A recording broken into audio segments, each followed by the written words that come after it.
Hey, what's up YouTube? Today I have an overview of an interesting knife. This was $20 and it was sold as EDC button lock knife.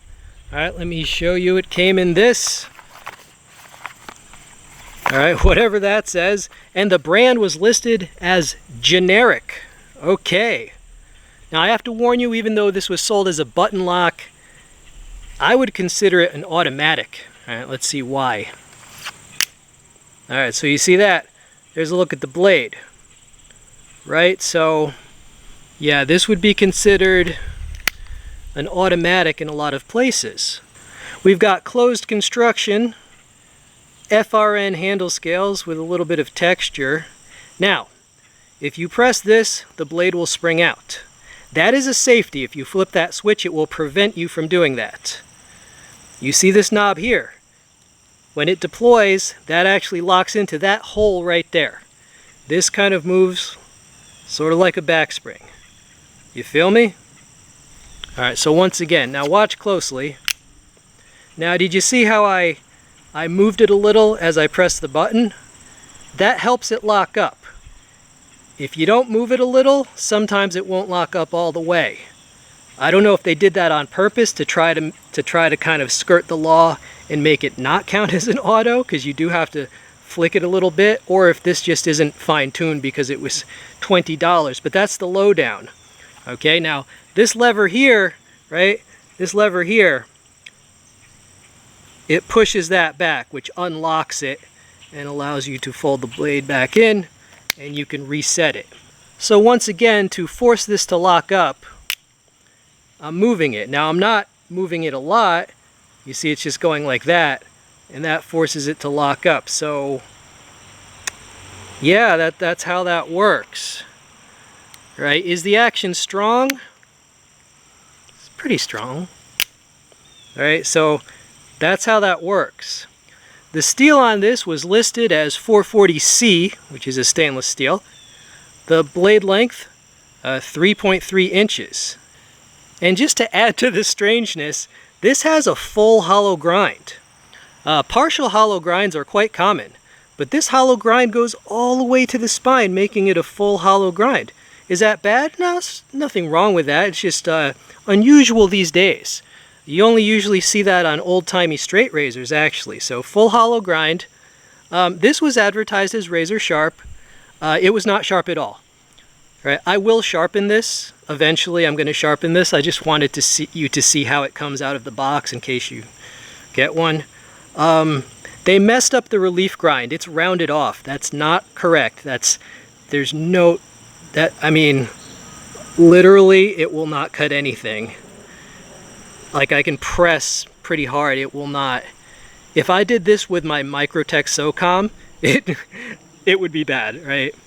Alright, so I just wanted you to know, what you'd actually get, right? But, yeah, I am going to sharpen that, but as it comes, this ain't cutting anything, which means out of the box, this is only, it really is a specialized piercer, is what it is out of the box. It's a specialized piercer, right? So who the heck is going to buy this? Well, if you're like me, I have a little bit of a fascination with inexpensive autos as well as inexpensive butterfly knives, actually.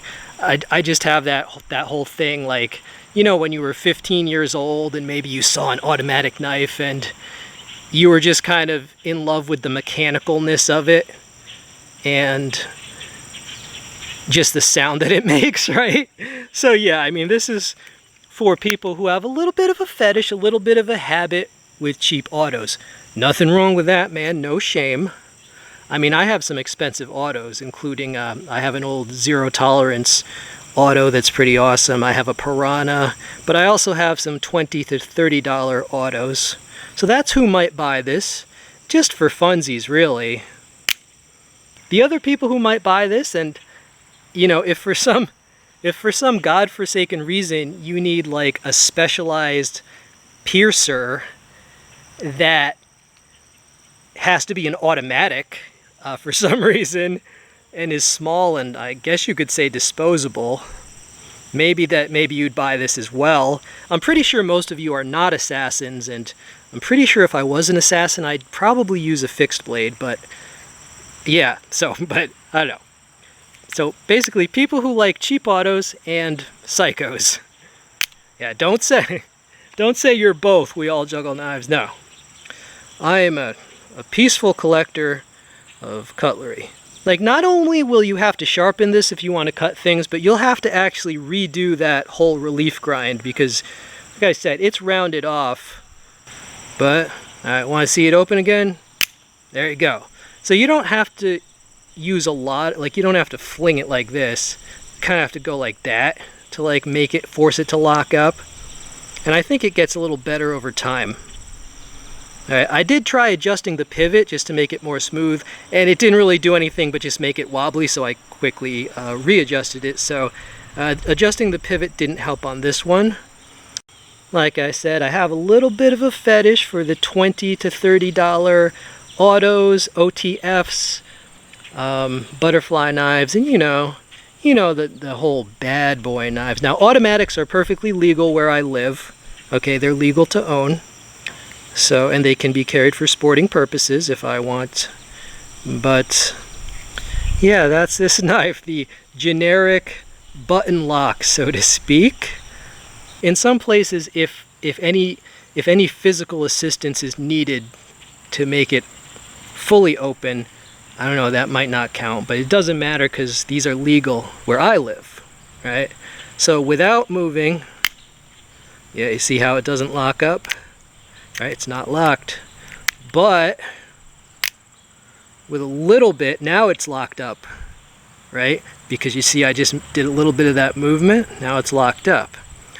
Alright, so $20 novelty or disposable automatic piercing item, so to speak. Okay, my friends, so I hope you enjoyed seeing this. I'll include relevant links below the video. I'm out.